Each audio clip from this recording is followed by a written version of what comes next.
আজকের আধুনিক যুদ্ধ শুধু একটি শক্তিশালী ফাইটার জেট থাকলে একটি দেশ নিরাপদ থাকে না। এখন যুদ্ধের সবচেয়ে ভয়ঙ্কর অস্ত্র হচ্ছে মিসাইল, ড্রোন এবং long range air defence system. এমন এক বাস্তবতায় স্বাভাবিকভাবেই প্রশ্ন আসে, যদি আজ বাংলাদেশের দিকে শত্রুপক্ষ একটি মিসাইল ছড়ে তাহলে কি সেটি বাংলাদেশ থামাতে পারবে? বাংলাদেশের আকাশ প্রতিরক্ষা ব্যবস্থা আসলে কতটা শক্তিশালী, আর কোথায় আমাদের সীমাবদ্ধতা, আজকের এই ভিডিওতে সেটাই বিস্তারিতভাবে উল্লেখ করব। তাই ভিডিওটি ভালো লাগলে অবশ্যই একটি লাইক করবেন এবং সাবস্ক্রাইব করে আমাদের পাশে থাকবেন। প্রথমে বুঝে নেওয়া দরকার এয়ার ডিফেন্স সিস্টেম আসলে কি। এয়ার ডিফেন্স মানে শুধু যুদ্ধবিমান নয়, বরং একটি সমন্বিত ব্যবস্থা যার মধ্যে থাকে রাডার, আকাশ প্রতিরক্ষা ক্ষেপণাস্ত্র, অ্যান্টি এয়ারক্রাফট গান, ফাইটার জেট এবং কমান্ড অ্যান্ড কন্ট্রোল সিস্টেম। লক্ষ্য একটাই, শত্রুর বিমান, ড্রোন বা মিসাইলকে নিজের আকাশ সীমায় ঢুকতেই না দেওয়া, অথবা ঢুকলেও সেটি ধ্বংস করে দেওয়া। বাংলাদেশের বর্তমানে এয়ার ডিফেন্স ব্যবস্থা মূলত শর্ট রেঞ্জ এবং পয়েন্ট ডিফেন্স নির্ভর, অর্থাৎ নির্দিষ্ট গুরুত্বপূর্ণ এলাকা এবং রাজধানীর সামরিক ঘাঁটি, বিমানবন্দর এবং কৌশলগত স্থাপনা রক্ষার জন্য এই সিস্টেমগুলো ব্যবহার করা হয়। বাংলাদেশ এখনও পুরো দেশ জুড়ে মাল্টিলেয়ার এয়ার ডিফেন্স সিস্টেম তৈরি করতে পারেনি, তবে পুরোপুরি অরক্ষিতও নয়। বাংলাদেশের আকাশ প্রতিরক্ষার অন্যতম প্রধান উপাদান হল FM-19 এবং HQ-7 টাইপের surface two air missile system, যেটি মূলত স্বল্প পাল্লার এয়ার ডিফেন্স মিসাইল, যা শত্রু বিমান, হেলিকপ্টার এবং কিছু ক্ষেত্রে ক্রুজ মিসাইল ঠেকাতে সক্ষম। এই সিস্টেম সাধারণত 15 থেকে 20 কিলোমিটার রেঞ্জের মধ্যে কার্যকর এবং লো ফ্লাইং টার্গেটের বিরুদ্ধে বেশ কার্যকর বলে ধরে নেওয়া হয়। তবে এটি ব্যালিস্টিক মিসাইল প্রতিরোধের জন্য পুরোপুরি প্রস্তুত নয় এবং এটি ব্যালিস্টিক মিসাইল আটকাতে পারবে না। এর পাশাপাশি বাংলাদেশ ব্যবহার করে বিভিন্ন ধরনের অ্যান্টি এয়ারক্রাফট আর্টিলারি, যেমন আধুনিক এবং পুরনো এয়ার ডিফেন্স গান। এই গানগুলো মূলত লো আর্টিলারি হুমকি, ড্রোন এবং হেলিকপ্টারের বিরুদ্ধে কার্যকর। আধুনিক যুদ্ধে ড্রোন হামলা যেভাবে বাড়ছে, সেখানে এই গানগুলো এখন একটি গুরুত্বপূর্ণ প্রতিরক্ষা স্থান হিসেবে কাজ করে।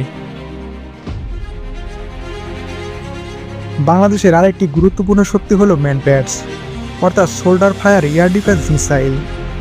এগুলো স্বল্প দূরত্বে অত্যন্ত কার্যকর এবং দ্রুত মোতায়েনযোগ্য।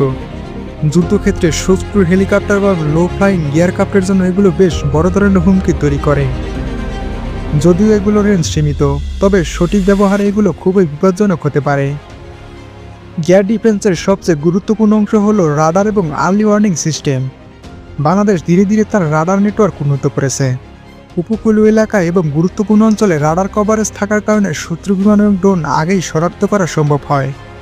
তবে এখনও পুরো দেশের জন্য সম্পূর্ণ আধুনিক EASA ভিত্তিক রাডার নেটওয়ার্ক গড়ে ওঠেনি। এখন আসি সবচেয়ে গুরুত্বপূর্ণ প্রশ্নে, বাংলাদেশ কি শত্রু মিসাইল থামাতে পারবে? এর উত্তর পুরোপুরি হ্যাঁ বা না, কোনোটাই নয়। যদি কথা বলি ড্রোন, হেলিকপ্টার বা স্বল্প পাল্লার ক্রুজ মিসাইলের, তাহলে বাংলাদেশ অনেক ক্ষেত্রে সেগুলো শনাক্ত এবং ধ্বংস করতে সক্ষম। FM-19 এবং ম্যানপ্যাডস, এয়ার ডিফেন্স গান এবং ফাইটার জেট মিলে একটি সীমিত কিন্তু কার্যকর প্রতিরক্ষা গড়ে তোলা সম্ভব। কিন্তু যদি বলি লং রেঞ্জ ব্যালিস্টিক মিসাইলের, তাহলে বাস্তবতা সম্পূর্ণ ভিন্ন। ব্যালিস্টিক মিসাইল খুব উচ্চতা এবং অত্যন্ত দ্রুত গতিতে চলাচল করে।